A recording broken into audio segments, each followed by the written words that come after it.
एक दशक विचार से संकल्पना का, एक दशक जज्बे का, जुनून का, दशक एनसीईआरटी का। राष्ट्रीय राजधानी क्षेत्र के सर्वांगीण विकास के लिए संकल्पना की गई रीजनल रैपिड ट्रांजिट सिस्टम यानी आरआरटीएस की एक ऐसा परिवहन साधन जो अपनी तीव्र रफ्तार से इस क्षेत्र की दूरियों को समेटकर नागरिकों को रोजगार, शिक्षा, स्वास्थ्य और आवास के बेहतर अवसरों तक पहुंच उपलब्ध कराए। इसे कल्पना से वास्तविकता के धरातल पर उतारने के लिए भारत सरकार ने राष्ट्रीय राजधानी क्षेत्र के 4 राज्यों यानी राजधानी दिल्ली, उत्तर प्रदेश, हरियाणा और राजस्थान की सरकारों के साथ मिलकर 21 अगस्त 2013 को स्थापना की एनसीईआरटी की। परियोजना को गति मिली जब 8 जुलाई 2016 को श्री विनय कुमार सिंह ने पहले रेगुलर प्रबंध निदेशक के रूप में कार्यभार संभाला। अगले कुछ वर्षों में संरचना की गई एक कुशल और अनुभवी टीम की, जिसमें आज लगभग 400 लोग जुड़ चुके हैं। साथ ही इस परियोजना को क्रियान्वयन योग्य तथा यात्री उन्मुख बनाने की दिशा में कार्य किया गया। 8 मार्च 2019 को माननीय प्रधानमंत्री ने नींव रखी भारत की प्रथम रीजनल रेल के 82 किलोमीटर लंबे दिल्ली गाजियाबाद मेरठ कॉरिडोर की और इसी के साथ आरंभ हुई आरआरटीएस की निर्माण यात्रा। पिछला वर्ष टीम एनसीईआरटी के लिए बेहद सुखद एवं उपलब्धियों भरा रहा। पूरे कॉरिडोर पर निर्माण तेजी से प्रगति करता रहा। अब तक 10 स्पेशल स्टील स्पैन की स्थापना के साथ 54 किलोमीटर का वायडक्ट निर्माण सफलतापूर्वक पूर्ण कर लिया गया है। साथ ही अक्टूबर 2022 में पहले टनल ब्रेक थ्रू से शुरू हुई भूमिगत सेक्शन पर निर्माण यात्रा भी संपूर्ण टनलिंग के पूरा होने के साथ संपन्न हो चुकी है। स्टेशनों ने भी आकार लेना शुरू कर दिया है।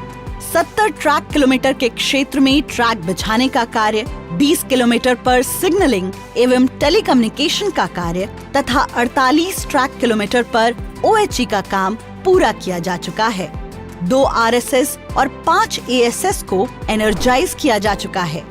साथ ही 10 रैपिड एक्स ट्रेन सेट दुहाई स्थित आरआरटीएस डिपो पहुंच चुके हैं, जिनकी विभिन्न प्रकार की स्टैटिक और डायनामिक टेस्टिंग की जा चुकी है।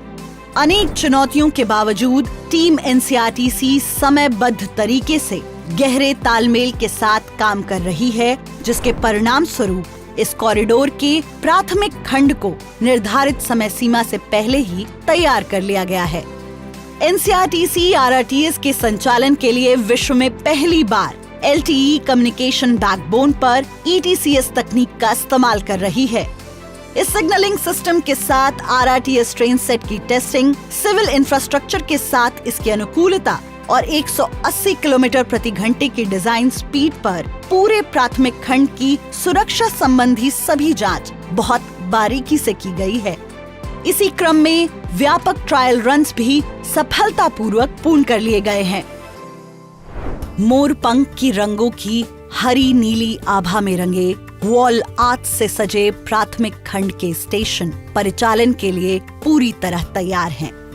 टीम एनसीईआरटी के निरंतर प्रयासों के परिणाम स्वरूप सीएमआरएस और रेल मंत्रालय ने आरआरटीएस कॉरिडोर के प्राथमिक खंड पर रोलिंग स्टॉक की पूर्ण क्षमता यानी 180 किलोमीटर प्रति घंटे की डिजाइन गति और 160 किलोमीटर प्रति घंटे की परिचालन गति से रैपिड एक्स सेवा को 26 जून 2023 को मंजूरी प्रदान की। आरआरटीएस का प्राथमिक खंड देश की पहली ऐसी प्रणाली बन गई जो 160 किलोमीटर प्रति घंटे की परिचालन गति के साथ आमजन को मुहैया कराई जाएगी। कॉरिडोर के ऑपरेशंस और मेंटेनेंस का चार्ज डीबी इंडिया ने संभाल लिया है तथा प्राथमिक खंड पर रैपिड एक्स ट्रेनों के सुचारू क्रियान्वयन को सुनिश्चित करने के लिए उनका संचालन ठीक वैसे ही किया जा रहा है जैसा कमिश्निंग के बाद किया जाएगा। यह भारत सरकार, राज्य सरकारों तथा फंडिंग एजेंसियों से मिल रहे निरंतर सहयोग तथा टीम एनसीईआरटी के अथक परिश्रम का परिणाम है कि यह पूरा कॉरिडोर जून 2025 के अपने निर्धारित लक्ष्य से पहले ही पूरा होने की दिशा में अग्रसर है। हाल ही में भारत की प्रथम रीजनल रेल को रैपिडेक्स नाम से एक नई पहचान मिली, जो इसकी परिवहन सेवा की ऊर्जा और भविष्योन्मुखता को सही रूप में परिभाषित करता है। अभी तक आयातित होते आ रहे प्लेटफॉर्म स्क्रीन डोर्स को पहली बार स्वदेशी रूप से डिजाइन और विकसित कर एनसीआरटीसी ने एक महत्वपूर्ण उपलब्धि हासिल की। एनसीआरटीसी ने नवीकरणीय ऊर्जा और सस्टेनेबल प्रक्रियाएं अपनाने की अपनी प्रतिबद्धता की ओर कदम बढ़ाया। दुहाई स्थित आरआरटीएस डिपो को ग्रीन डिपो बनाने के लिए 585 किलोवाट की इंस्टॉल्ड कैपेसिटी वाले अत्याधुनिक सोलर पावर प्लांट की स्थापना की गई। देश के अमृतकाल में जब तकनीकी और प्रौद्योगिकी के क्षेत्र में भारत नित नए प्रतिमान गढ़ रहा है, एनसीआरटीसी इसके साथ कदम से कदम मिलाकर आगे बढ़ रहा है।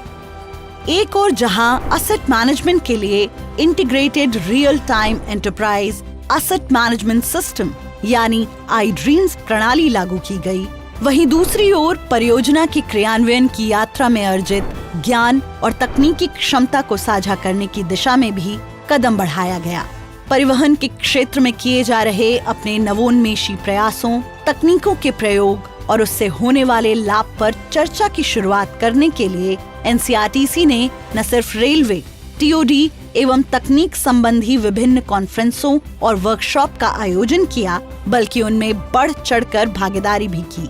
साथ ही राष्ट्रीय प्रशासन अकादमी में सीनियर प्रशासनिक अधिकारियों को भी परियोजना के कुशल एवं समयबद्ध इम्प्लीमेंटेशन से परिचित कराया गया।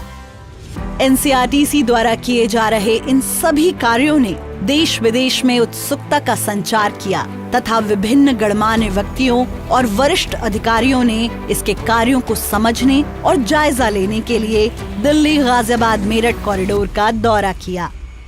इस परियोजना के असल लाभार्थी रैपिडेक्स रेल के यात्रियों को इसके प्रति जागरूक करने के लिए भी एनसीआरटीसी निरंतर प्रयास करता रहता है। एक तरफ जहां स्कूलों कॉलेजों में कला प्रतियोगिताएं और नॉलेज शेयरिंग सेशन आयोजित किए गए, वहीं जनता के बीच जाकर नुक्कड़ नाटकों के माध्यम से बड़े ही मनोरंजक ढंग से हंसाते गुदगुदाते हुए उन्हें परियोजना के विभिन्न पहलुओं से परिचित कराया गया। इसके अलावा जेएफपीआर के अंतर्गत ट्रांसजेंडर्स, महिलाओं और किसानों के हित की बात करने और उन्हें जागरूक करने के लिए भी विभिन्न वर्कशॉप आयोजित किए गए। भारत की प्रथम रीजनल रेल की निर्माण यात्रा में दिन रात परिश्रम कर रही टीम के उत्साहवर्धन और उनके समग्र विकास के लिए भी एनसीआरटीसी समय समय पर विभिन्न कार्यक्रमों का आयोजन करता रहा। फिर चाहे वो विभिन्न खेल प्रतियोगिताएं हो या स्वास्थ्य शिविर, सुरक्षा सप्ताह का आयोजन हो या साइक्लोथॉन, टीम एनसीआरटीसी ने इन सभी में बढ़ चढ़कर हिस्सा लिया। एनसीआरटीसी के इन प्रयासों की मीडिया में भी खूब प्रशंसा हुई। साथ ही लाखों लोग सोशल मीडिया के माध्यम से जुड़े और इसकी सराहना की। एनसीआरटीसी भारत की प्रथम रीजनल रेल के साथ राष्ट्रीय राजधानी क्षेत्र के लोगों के जीवन में एक क्रांतिकारी परिवर्तन लाने के लिए पूरी तरह तैयार है। अब मंजिल दूर नहीं।